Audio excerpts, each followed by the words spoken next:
반갑습니다. 저는 구로병원 안과의 하석규입니다. 오늘 제가 이야기 드릴 부분은 이제 신경안과에 관련된 이야기입니다. 좀 생소하실 수도 있겠는데요. 이제 그 여러 가지 이제 신경안과, 즉 안과 질환 중에서도 이제 신경과적인 부분, 그다음에 뉴럴러직한 부분들을 좀 생각을 하면서 봐야 되는 질환들이 있고, 실제 그런 어떤 검사들을 통해서 그러한 원인들을 좀 알 수 있는지에 대해서 좀 간략히 설명을 드리겠습니다. 그래서 오늘 제가 이야기 드릴 주제는 이제 비주얼 패스웨이와 이제 비주얼 필드 디펙트에 대해서 간략히 이야기를 드리겠고요. 그리고 동공에 대한 부분, 그다음에 그 사시 시간에 이야기를 드렸지만 이제 크레니얼 러브 폴지에 대해서 좀 더 구체적으로 이야기를 드리겠고, 이제 마지막으로 이제 옵틱 너브 디스오더에 대해서 이야기를 드리는 순서로 하겠습니다. 그래서 우선 이제 비주얼 패스웨이와 비주얼 필드 디펙트입니다. 그래서 우리가 실제 이제 눈에 들어오는 자극이 이제 뇌로 전달되는 과정이라고 보시면 될 것 같고요. 우리가 보통 처음에 이제 눈에 어떤 타겟이 들어오게 되면 이제 옵틱 너브를 이제 자극을 하게 됩니다. 그래서 옵틱 너브 이후에는 이제 레티나로 자극을 하게 되고, 그 이후에 이제 카이아스말로 넘어가게 되고요. 이 카이아스말로 넘어가게 되면 이제 옵틱 트랙을 따라서 이제 신호가 가게 되고, 마지막으로 이제 라테랄 제니큘레이트 바디를 통해서 뒤에 이제 옵틱 라디에이션을 통하게 됩니다. 그래서 최종적으로는 그 비주얼 콜텍스로 가는 이러한 일련의 작용들이 그 우리가 이제 에퍼런트 비주얼 패스웨이라고 해서 실제 눈에 시그널이 갔을 때 이러한 그 순서로 이제 자극이 진행이 된다고 알고 계시면 될 것 같습니다. 그래서 일단 뭐 망막 쪽을 먼저 좀 보시면요. 이제 보시면 우리가 이제 템포럴 쪽, 이제 포비아 쪽 이렇게 이야기를 하게 되겠고, 각각의 이제 우리 레티나는 이제 파이버로 구성이 돼 있죠. 이제 파이버로 구성이 돼 있고, 그 파이버가 이제 포비아 쪽이나 이제 레티나의 각각의 이제 층을 형성을 하고 있는데, 보시면 이제 뉴런들이 이제 분포가 되어 있습니다. 이제 레티나 조직이라는 게 결국에는 이러한 신경 조직의 집합체라고 보시면 될 것 같고요. 우리가 눈에 있는 뉴런은 뭐 여러 가지가 있지만 이제 대표적으로 이제 포토리셉터, 우리가 콘로드 셀 한 번쯤 좀 들어보셨을 것 같은데, 이런 콘로드 셀도 있을 수 있겠고, 바이폴라 셀이라고 해서 이런 콘로드로 들어온 이제 빛의 자극을 이어주는 역할을 하게 됩니다. 그래서 이런 바이폴라 셀을 이용해서 자극이 넘어갈 수 있겠고요. 레티널 갱글리온 셀이라고 해서 이제 바이폴라에서 넘어온 자극들을 이제 실제 이제 레티나로 전달해주는 역할을 하게 되는 이제 갱글리온 셀들이 있습니다. 그 사이에도 사실은 이제 몇몇 가지의 그 셀들이 있지만, 이제 대표적인 유로는 이렇게 이제 레티나에 존재를 하고 있는 셀들이 있다. 이렇게 알고 계시면 될 것 같고요. 그래서 이제 옵틱 너브는 우리가 이제 크게 이제 그로스하게는 크게 네 파트로 나눌 수 있습니다. 첫 번째는 이제 안구 내에 있는 옵틱 너브. 그다음에 우리가 눈이라는 게 이제 오빗 안에 들어있는 구조이기 때문에 이제 오빗 안쪽에 있는 이런 그 구조, 그다음에 오빗을 넘어서 뇌로 들어가기 직전에 이제 인트라 오세스 리전이라고 하는데, 요 사이를 이제 인트라 오세스 리전이라고 이야기를 하게 되겠고요. 마지막으로는 이제 옵틱 너브가 이제 뇌와 연결되는 부분부터 시작이 되는 인트라 크레니얼 파트, 이게 총 네 파트로 구성이 되어 있습니다.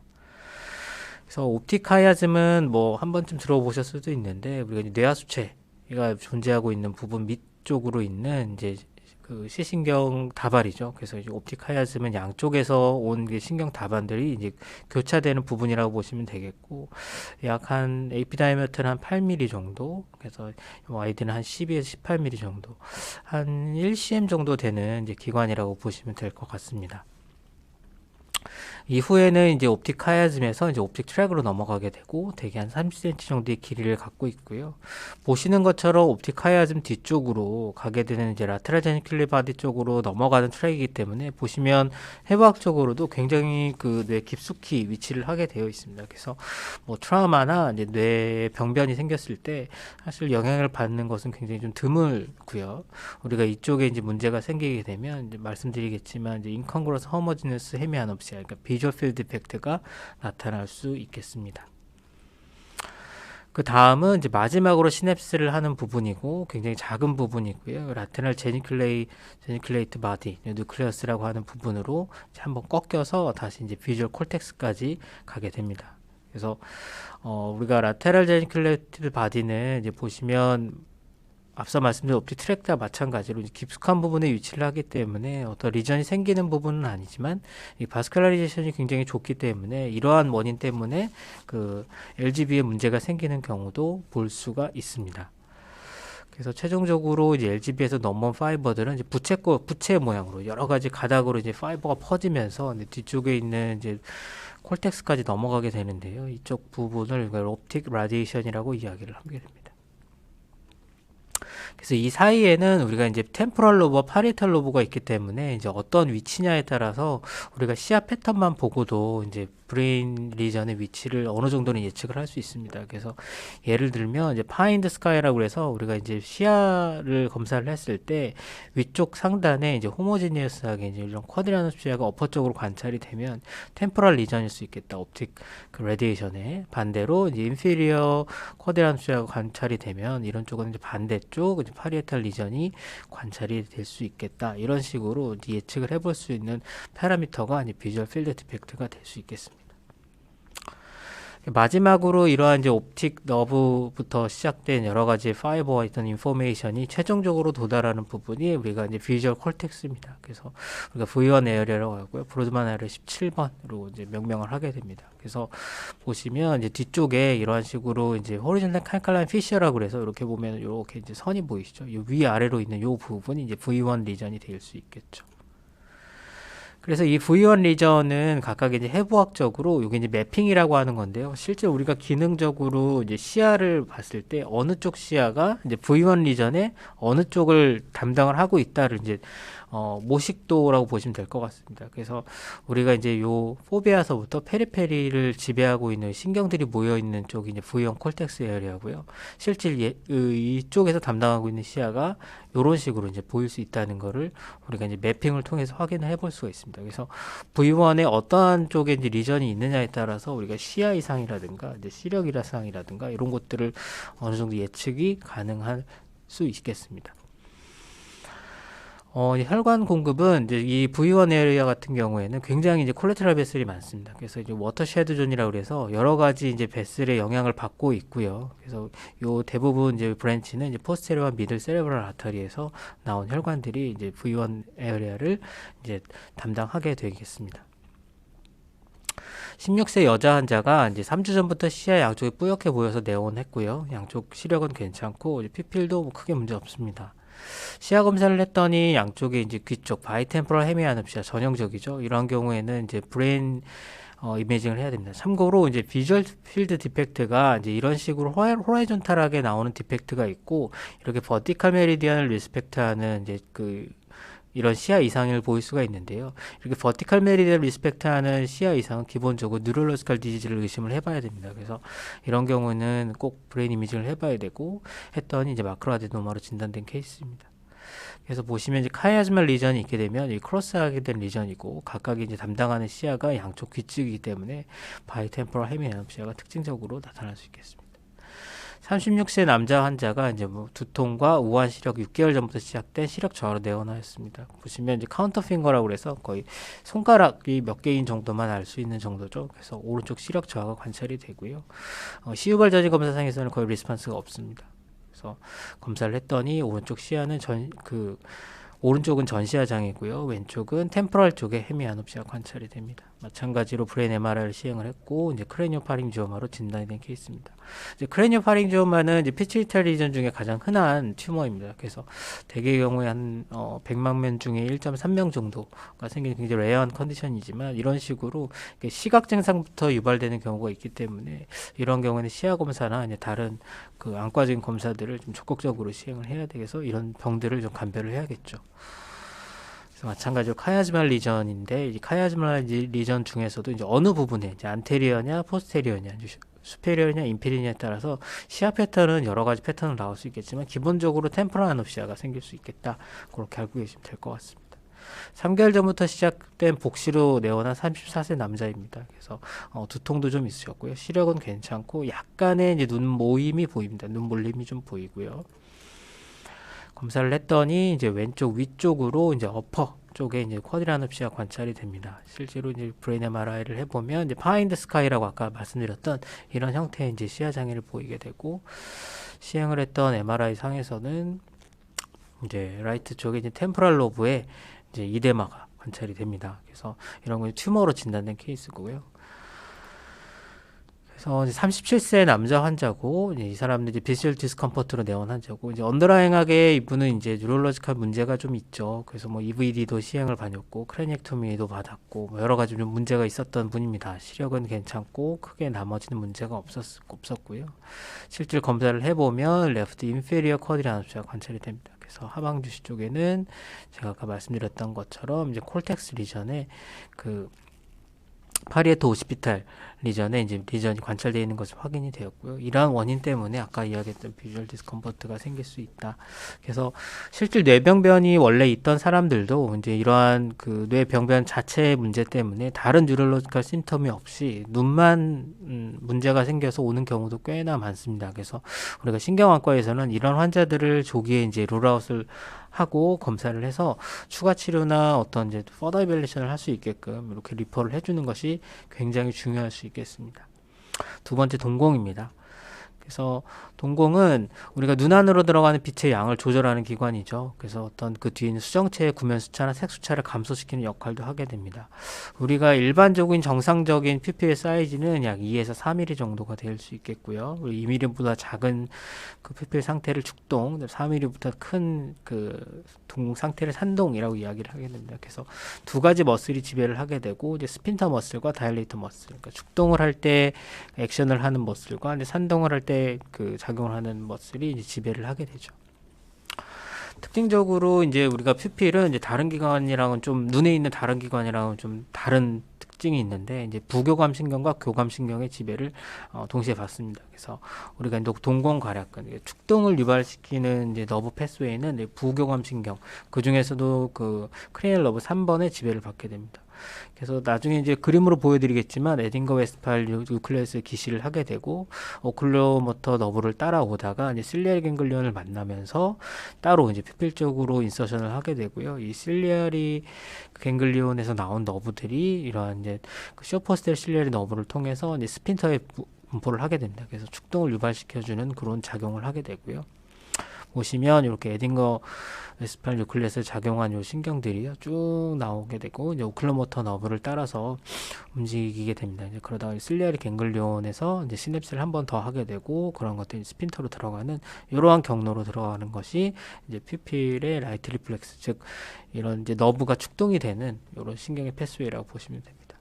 두 번째는 이제 딜라테이션인데요. 딜라테이션은 이제 심파세틱 너브의 지배를 받게 됩니다. 시작은 이제 시상하부에서 시작이 되게 되고, 이러한 것들이 이제 브레인 스템을 통해서 우리가 이제 버티칼, 그러니까 척추 쪽에 있는 그쪽을 이제 브릿지를 통해서 이제 들어오게 됩니다. 그래서 우리 카로티드 컴플렉스를 통해서 옵살믹 너브 쪽으로 통해 들어오고요. 마찬가지로 네조실리아리 너브를 타고 들어오면서 이제 산동하는 그 딜라테이터 피필라에 지배를 하게 되죠. 그래서 모식도인데 이제 하이퍼 시상하부에서 시작된 이제 너브 기시가 쭉 나오면서 우리가 이제 인터널 카로티드 아터리 옆을 지나가게 되고, 이쪽에서 이제 한번 시냅스를 하게 되고요. 이후에 이제 이런 실리아리 너브를 통해서 최종적으로 눈으로 들어가는 이러한 이제 교감신경 패스웨이를 따라서 눈이 이제 커지게 되는 산동이 될 수 있겠습니다. 그래서 우리가 그 동공 검사를 할 때는 이제 몇 가지 원칙들이 있는데, 첫 번째는 이제 빛 어떻게 다이렉트하게 반응이 있는지, 두 번째는 이제 퓨필 다이아미터는 정상적인지, 이제 스윙잉 메서드라고 해서 이제 상대적으로 돌아가면서 퓨필의 이제 검사, 퓨필이 어느 정도 상대적으로 움직임을 양쪽을 비교해 보면서 이제 보는 검사를 시행을 하게 됩니다. 그래서 이것들은 앞서 설명드렸던 내용을 이제 모식도로 그려진 거고요. 우리가 빛을 비출 때 이제 빛을 비춘 눈을 관찰하는 것도 중요하지만, 이제 반대쪽의 상태도 관찰하는 것이 매우 중요할 수 있겠습니다. 아까 이야기 드렸던 이퍼런트와 에퍼런트 패스웨이가 좀 다르기 때문에 이제 그런 것들이 문제가 없는지 이러한 이제 그 펜라이트를 이용해서 동공 검사를 시행을 해볼 수가 있겠습니다. 이게 동영상인데 잠시만. 우리가 그래서 RAPD라고 이야기하는 것이 있는데요. 말 그대로 상대성 구심성 동공성 장애라고 이야기를 합니다. 그래서 이런 경우에는 우리가 이제 스윙잉 메서드, 이제 양쪽을 비교를 해서 이제 동공을 관찰을 할 때 이제 빛을 비췄을 때 동공이 축동되다가 산동이 돼야 되는데, 반대 작용으로 이제 산동이 되어 버리는 이러한 경우를 RAPD라고 이야기를 하게 됩니다. 그래서 이런 RAPD는 이러한 이제 아까 말씀드렸던 여러 가지 이제 너브 패스웨이에 장애가 생기는 거죠. 이런 원인들의 대부분은 이제 시신경 질환이나 망막 질환 시에 이제 관찰이 되게 됩니다. 그래서 우리가 RAPD가 관찰이 됐을 때는 이러한 질환들을 생각을 해야 되겠고요. 우리가 이제 비주얼 코텍스나 옵틱 레디에이션의 그 하이 레벨, 수프라뉴클리어 레벨에서는 잘 나타나지 않는 특징을 갖고 있습니다. 우리가 부등시라고 하는 것은 그래서 크게 두 가지로 나눠서 이야기를 해볼 수가 있겠습니다. 첫 번째는 우리가 그 어두웠을 때 좀 더 이제 부등시 정도가 커지는 경우, 그 다음에 밝았을 때 부등시 정도가 커지는 경우로 나눠 생각을 해볼 수가 있을 수 있겠고요. 우리가 어두웠을 때 이러한 차이가 커지는 것은 뭐 트라우마나 파마콜로지칼, 그다음에 호너 신드롬이 대표적으로 관찰을 해볼 수가 있겠고, 반대로 이제 밝은 빛에서 이런 그 부등시가 그 PPL이 좀 다른 것이 확인이 된다면 우리가 아이리스 데미지나 마찬가지로 파마콜로지 PPL이라든가 토닉 PPL, 서너 펄지, 특히 이제 인터널 브랜치에 펄지가 있는 서너 펄지를 의심을 해볼 수가 있겠습니다. 그래서 이야기 드렸던 여러 가지 패스웨이의 그런 메커니즘을 이용해서 여러 가지 약물이 있죠. 그래서 우리가 축동제, 눈을 이제 그 부교감 신경을 자극시켜주는 이런 축동제들이 있을 수 있겠고, 대표적으로 이제 필로칼핀을 안과에서 많이 사용을 하게 됩니다. 그 교감신경 차단제도 사용을 해볼 수가 있는데요. 실제 안과에서는 많이 사용을 하고 있지는 않습니다. 호너 신드롬 같은 경우에는 아까 이야기 드렸던 이제 심파테틱 패스웨이에 이제 문제가 생기는 대표적인 이제 신경안과 질환 중에 하나이고요. 실제로 시상 하부에서 동공 상대근이 그 이어지는 그 너브의 주행 중에 문제가 생기면 언제든지 생길 수 있는 질환입니다. 그래서 특징적으로 이제 토시스를 동반을 하겠고, 축동, 이제 산동이 잘 되지 않으니까 축동이 생길 수가 있습니다. 그래서 여러 가지 다양한 임상 특징 등을 통해서 이런 호너 신드롬은 감별을 해볼 수가 있고요. 이제 코카인의 산동이 되지 않고 아플로크린의 산동이 된다. 그래서 하이퍼 센시티비티라고 해서 이러한 경우에는 우리가 그 심파테틱 너브를 자극할 수 있는 스티뮬레이터를 작용을 하게 되면 굉장히 이제 좋아지는 것을 확인을 할 수 있는데, 이러한 것들로 우리가 호너 신드롬을 진단을 해볼 수 있겠습니다. 그래서 호너 신드롬은 아까 이야기 드렸던 것처럼 이 그 너브가 주행하는 길에 어느 쪽에 문제가 생기면 다 생길 수 있기 때문에, 크게는 뭐 프리갱글리오닉, 아까 여기 보시면 이제 이런 갱글리온을 그 기준으로 이제 프리갱글리오닉 앞쪽에 이제 더 센트럴 쪽을 얘기하겠고요.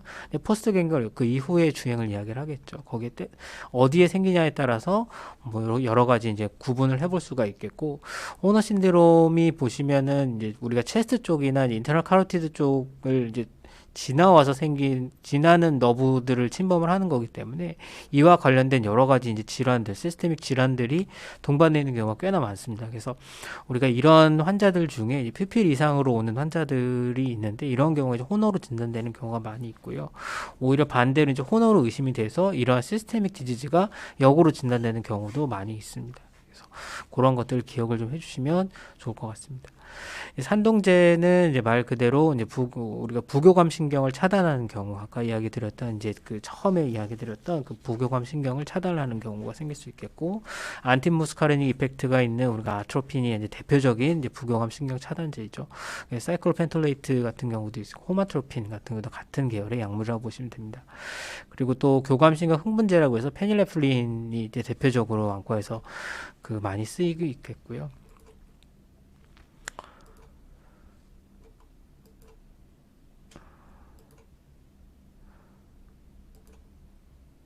그래서 이제 토닉 PPL이라고 하는 것은 우리가 이제 그 아까 말씀드린 호너와는 반대죠. 호너와는 반대로 이제 공공이 산대되어 있는 상태를 이야기를 하는 거고, 우리가 이제 리플렉스가 거의 관찰이 되지 않고 그 동공이 커져 있는 상태를 이야기를 하게 됩니다. 하지만 반대로 우리가 어코모데이션, 니어를 볼 때는 우리가 마이오시스가 일어나게 되는데, 그런 것에서는 반응이 있는 것으로 감별을 해볼 수가 있습니다. 그래서 대개의 경우에 이제 약물을 사용을 하게 되면은 콜리너직 드러그를 사게 되면 금방 반응이 일어나는 것을 보고 우리 토닉 PP를 진단을 해볼 수가 있겠습니다. 그래서 우리가 이런 경우에는 뭐 트라우마나 이제 백내장 수술 같은 이제 눈 안구 수술이라든가 뭐 레이저를 받았거나 뭐 그런 경우에도 잘 생길 수가 있을 수 있겠고요. 뭐 이디오패식한 경우도 많이 생길 수 있기 때문에 사실 그런 것들을 일일이 다 감별하기가 쉽지는 않습니다. 그래서 의외로 또 그 원인이 찾지 않는 토닉 PPL 환자가 많기 때문에 이러한 검사들은 좀 잘 해서 그 원인들을 파악하는 것이 굉장히 중요할 수 수 있겠습니다. 왜냐하면 이런 것들이 결국에는 이제 그 너브 패스웨이에 문제가 생겨서 생겨난 증상들이기 때문에 간혹 이런 그 신경학적 문제와 연관돼서 생기는 경우가 있을 수 있어서 그런 분들을 잘 감별을 해줘야 됩니다. 서든너브 펄시는 이제 다양한 형태로 나타날 수 있습니다. 그래서 서든너브는 아시는 것처럼 우리 외안근 포함해서 이제 리드를 지배하고 있는 가장 많은 외안근과 이제 리드를 지배하고 있는 신경이죠. 그렇기 때문에 각각의 이제 너브가 그 지배하고 있는 것들이 이제 마비가 생기게 되면 여러 가지 임상 증상이 나타날 수 있습니다. 그래서 동공을 포함한 안검하수 여러 가지 이제 안구 운동 장애가 생길 수가 있겠죠. 우리가 서든너브 펄지 환자분들 중에 가장 이제 문제가 될 수 있는 것은 바로 PP를 침범하는 경우입니다. 그래서 우리가 이제 PP를 침범하는 여부에 따라서 우리가 완전히 질환이 좀 달라질 수 있는데, 대개의 경우에는 이제 PP를 침범하지 않은 서든너브 펄지는 이제 마이크로바스큘라 리전, 그러니까 즉 DM이나 고혈압 같은 이런 언더라잉이 좀 있는 분들한테서 많이 생겨나겠고요. 하지만 PP를 침범한 경우에는 아까 처음에 이야기 드렸던 것처럼 우리가 부교감 신경, 오클로모터를 타고 들어가다가 부교감 신경으로 PP를 지배하는 신경은 이제 안쪽에 위치를 하게 됩니다. 그래서 우리가 안쪽에 컴프레션이 될 만한 원인들은 사실 그렇게 많지 않거든요. 그래서 우리가 이런 PP를 침범이 됐을 때는 이제 대표적으로 이제 아뉴리즘, 그 중에서는 이제 피컴, 포스리어 커뮤니케이팅 그 베슬이 문제가 되는 경우가 많이 있고요. 뭐 튜머나 트라우마도 가능성이 있어서 우리가 서든너브 펄지에서의 동공 침범 여부는 굉장히 중요할 수 있겠습니다. 그래서 이야기 드렸던 부분을 이제 간략하게 해부학적으로 나타낸 그림이고요. 보시면은 이렇게 이제 서든너브 주변으로 여러 가지 이제 베슬들과 복잡한 구조물들이 지나가게 됩니다. 그래서 아까 말씀드렸던 이제 피컴 아뉴리즘이 생기게 되면 이런 식으로 이제 서든너브의 이제 안쪽 인터널 파트를 컴프레션을 하게 되고, 이런 컴프레션이 결국에는 동공을 이제 축동을 저해해서 동공이 커지는 현상을 나타나게 되겠죠. 그리고 또 한 가지는 이러한 여러 가지 이제 인트라크라니얼 프레셔가 올라가는 상황에서도 이렇게 압력을 받게 되고, 그러한 것들이 이제 여러 가지 너브 펄지를 생기게 할 수도 있습니다. 그래서 이제 크레니얼 너브 펄지 중에 이제 눈으로 오는 3번, 4번, 6번 환자분들을 포함해서 여러 가지 이제 그러니까 뇌신경 마비 환자 중에서 우리가 꼭 뇌신경 질환을 감별을 해야 되는 경우, 혹은 뭐 퍼더빌레이션을 해야 되는 경우가 있습니다. 그래서 우리가 동공을 침범하거나 너무 젊은 사람에서 그 마비가 왔을 때는 이러한 이제 영상 검사를 하는 것을 권유를 드리고요. 왜냐하면 이건 흔한 질환이 아니니까요. 그래서 검사를 해야 되고, 이왕이면 검사를 할 때 이런 안지오그래피도 같이 하는 것이 좋습니다. 그래서 소아 같은 경우에서는 인플라메이션 때문이거나 인펙션에 의한 이런 그 펄지 환자가 꽤 많습니다. 그래서 우리가 이런 그 바이러스에 의한 것들도 감별을 해야 되겠고요. 나이가 많은 사람에서의 그 PP를 침범하지 않는 크레니얼 펄지 같은 경우에 대개는 이제 예후가 좋습니다. 그래서 옵저베이션을 하면서 이제 호전이 없을 경우에 이제 퍼더 이베이션을 하게 되겠고요. 또 컴플리트 펄지지만 그 PP를 또 침범하지 않는 경우에서도 대개의 경우에는 그 비나인인 경우가 많아서 이런 경우에도 특별한 치료가 필요하지 않습니다. 그래서 하지만 그 PP를 그 어느 정도 이제 파셜 팔지, 그러니까 EOM은 어느 정도 파셜하게 팔지가 있고, PP는 스페어링 된 경우에는 이런 경우에도 이제 대개는 좋지만 이제 가끔 가다가 이렇게 문제가 될 수 있어서 이러한 경우에도 이미징을 해야 되는 경우가 있습니다.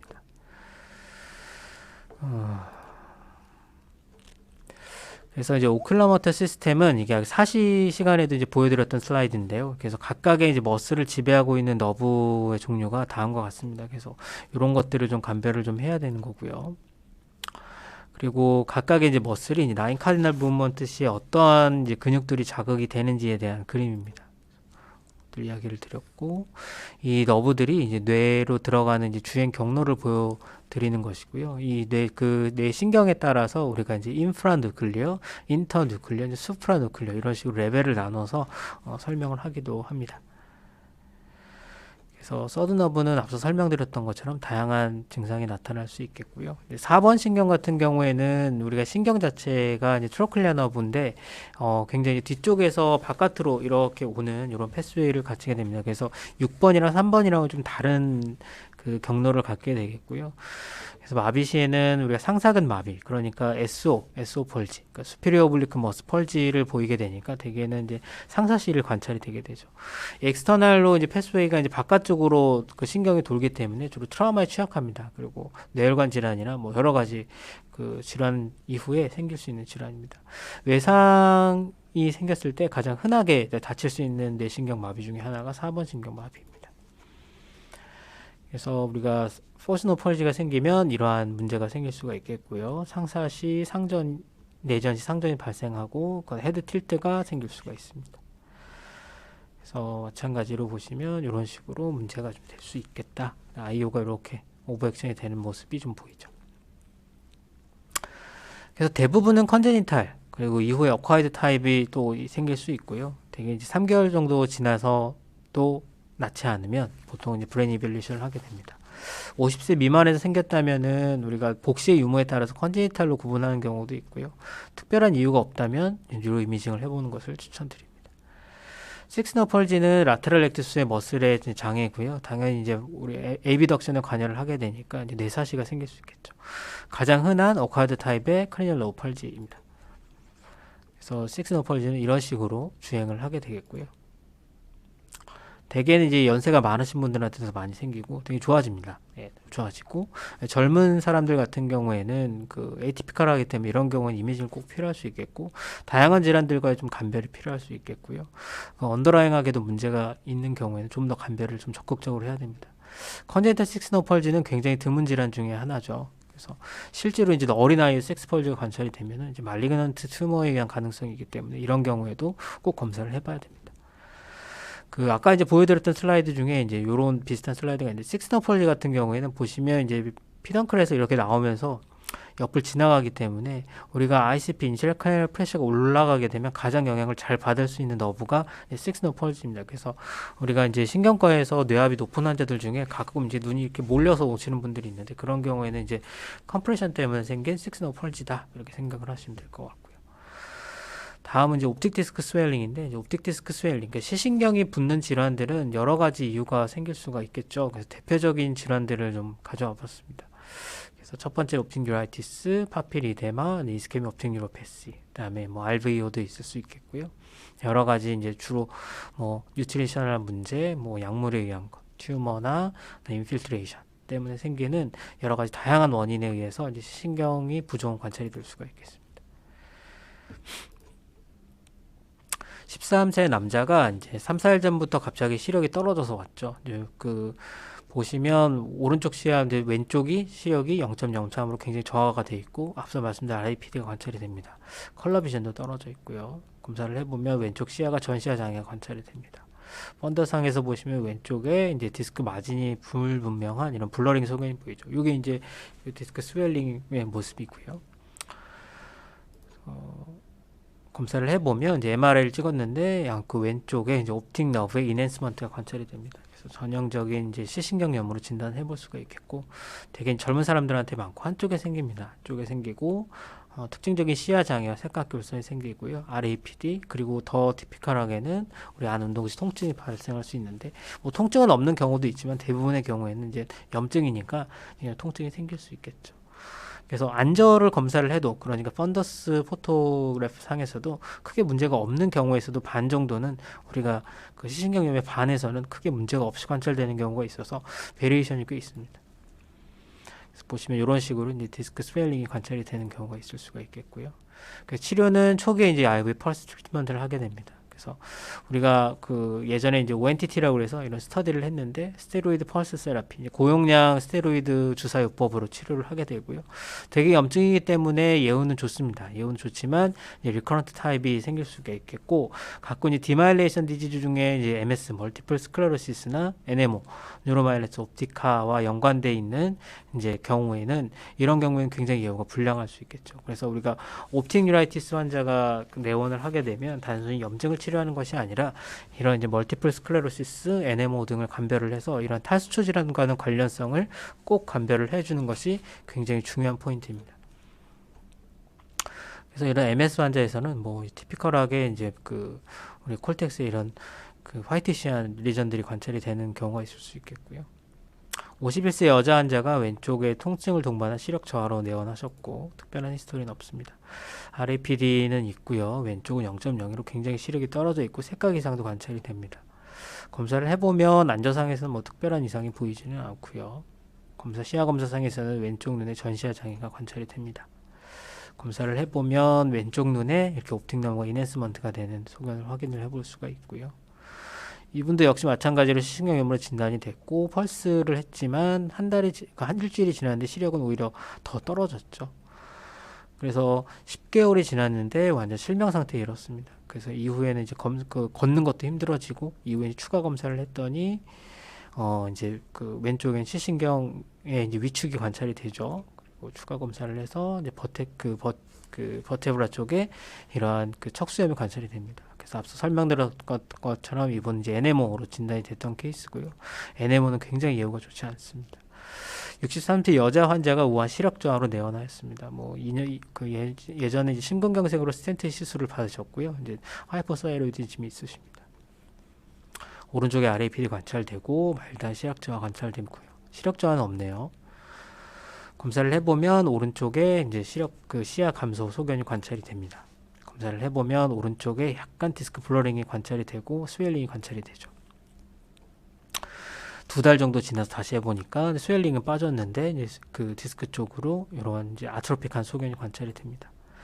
이러한 경우는 이스케미 옵틱 뉴로패스입니다. 그래서 대개의 경우에는 이제 고령에서 많이 있고요. 갑자기 이제 시력이 떨어져서 이리버스블한 그 시력 저하가 계속 유지가 되는 경우가 많죠. 그래서 안저 소견에서는 대개 이제 스웰링이 관찰이 되고 피가 나는 경우도 있습니다. 그 진단은 이런 임상적으로 진단을 하기 때문에 우리가 이제 혈액학적으로는 ESR, CRP, 뭐 템포란틀 바이옵시를 하게 되지만 사실 진단율이 그렇게 높지는 않습니다.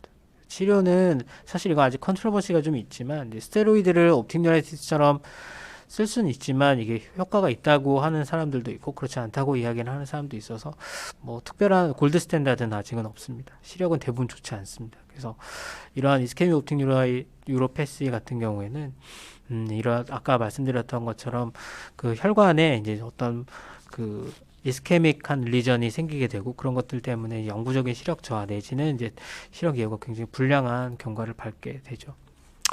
처음에 이야기했던 옵틱 뉴라이티스와 이스케미 옵틱 뉴로패스를 비교를 해보면 대개의 염증은 젊은 사람한테서 많이 호발을 하고요. 통증은 그 이스케미 옵틱 뉴로패스 거의 없습니다. RAPD는 양쪽에서 관찰이 되고 비주얼 필드 디펙트는 뭐 센트럴 알티순이라고 하지만 사실 양쪽 다 좀 베리에이션이 있습니다. 디스크 소견이 거의 대부분에서 그 옵틱 뉴로패스 이스케미 옵틱 뉴로패스에서는 이데마가 생기고요. 근데 발견되는 시점에 따라서는 페일하게 발견될 수도 있을 것 같습니다. 하지만 아까도 이야기드렸던 정상으로 관찰되는 경우는 옵틱 뉴라이티스는 있을 수 있겠고 MRI 상에서도 뭐 특별한 건 보이진 않지만 옵틱 뉴라이티스는 이제 옵틱 너브의 그 인핸스먼트가 관찰이 되겠죠. 그래서 이제 측두 동맥염이라고 해서 이제 자이언트 셀 아트라이티스 같은 경우에는 대표적인 이스케믹 옵틱 뉴로패스의 원인 중에 하나고 국내에서는 그게 흔한 질환은 아닙니다. 되게 이제 그 외국에서 흔한 질환으로 되어 있고요. 그 AION이라고 그래서 우리가 그 non 아트라이틱이 아니라 이제 아트라이틱 옵틱 뉴로패스의 대표적인 원인이고요. 실제 이런 측두 동맥염, 그러니까 염증이죠. 이런 것들이 이제 생기게 되면 이런 것들이 이제 이스케미아가 생기게 되고 실제 그 바이옵시를 한 결과인데 이렇게 염증이 생기는 경우가 있을 수 있겠습니다. 진단 이런 바이옵시로 진단을 할 수도 있습니다. 25세 여자 환자가 10일 전부터 2개로 보여서 내원하였습니다. 우리 이분은 이제 갑상선 암으로 11세에 사이렉템을 받은 히스토리가 있네요. 렁매스도 있고 시력은 크게 문제 없습니다. 주지 시에는 내사시가 관찰이 되고 왼쪽을 보면 조금 더 커지는 이런 인커미턴트한 양상을 보이게 됩니다. 그래서 검사를 해봤더니 양쪽에 시신경이 굉장히 많이 부어 있습니다. 그래서 OCT에서 많이 부어 있고 실제 브레인 MRI를 했더니 이런 식으로 이제 오른쪽 직접적으로 이제 튜머가 관찰이 되죠. 그래서 처음에 얘기 들었던 것처럼 이런 튜머가 생겼을 때는 그 ICP가 올라가면서 ICP가 증가에 따른 섹스너 펄지가 생긴 거죠. 그래서 이 사람은 필드를 했더니 뭐 약간 시야가 좀 떨어져 있고요. 그래서 유두부종은 이제 두개각 내 압력 상승에 의해서 앞서 보여드렸던 것처럼 시신경이 이제 양쪽으로 주로 많이 부어 오르는 것을 이야기를 하게 됩니다. 그래서 보통은 이제 양쪽으로 많이 생기게 되고 증상은 사실 이것도 베리에이션이 좀 있지만 되게 이제 두통이라든가 이제 구역질이 나올 수 있고요. 외지근 마비가 생길 수가 있고 되게 시력은 좋습니다. 시력은 좋고 이제 블라인드 스팟이 좀 커져 있는 굉장히 모호한 증상이 생길 수가 있어서 실제 안과에 이런 두통이나 오심, 구토로 내원하는 환자분들이 그렇게 많지 않죠. 그렇지만 이런 분들도 실제 검사를 좀 꼼꼼히 해보면 이런 유두부종에 의한 두통이나 오심, 구토가 있기 때문에 이러한 분들도 안과적인 검사를 반드시 시행을 하는 것이 원칙입니다. 그래서 이제 시신경 유두부종은 예전에 이런 표준 사진을 이용을 해서 우리가 정도를 이렇게 구분을 하기도 했고요. 뭐 우리가 파라미터로서는 뭐 엘리베이션 정도, 충혈 정도, 우열 정도 이런 걸로 판단을 하게 되는데 요새는 뭐 여러 가지 이제 진단의 툴이 좋아지고 여러 가지 장비들이 좀 좋아져서 이렇게 사진으로만 구분을 하지는 않고 여러 가지 이제 임상 지표들을 비교해 가면서 이제 정도를 판단을 해볼 수가 있습니다. 그래서 아까 이야기 드렸던 이제 그레이드가 심한 경우, 이제 그렇지 않은 경우. 그래서 그 한번 피가 이렇게 그 옵틱 너브가 이렇게 한번 피가 나고 붓기 시작하면 나중에 가라앉으면 이렇게 아트로픽한 체인지를 보이게 돼서 예후가 별로 좋지는 않습니다. 제가 이제 이야기 드린 것도 여기까지이고요. 오늘 제가 이야기 드린 부분을 좀 정리해서 얘기 드리면 신경안과는 이제 그 안과 분야 중에서도 굉장히 좀 생소하실 수가 있는데 우리가 이제 눈이라고 하는 기관이 결국에는 바깥으로 익스포저 되어 있는 신경 조직이라고 저는 생각을 합니다. 그래서 우리가 눈을 통해서 이제 신경과적인 이상들 혹은 뭐 질환들을 감별할 수 있는 여러 가지 이제 질환들이 생길 수가 있고요. 눈을 통해서 여러 가지 옵틱 너브라든가 EOM이라든가 뭐 그런 것들을 통해서 우리가 간접적으로 혹은 직접적으로 그 신경 이상 질환들을 우리가 감별하고 판단하고 치료를 해볼 수가 있으니까 특히 이제 다른 파트에 관심이 좀 많으신 선생님이라 하더라도 이런 안과 쪽에 대한 이제 기본적인 신경학과적인 지식을 갖고 계시면 이제 공부하시거나 앞으로 이제 프랙티스를 할 때 좀 도움이 되실 수 있을 거라고 생각을 합니다. 긴 시간 경청해 주셔서 감사합니다. 이상 강의 마치겠습니다.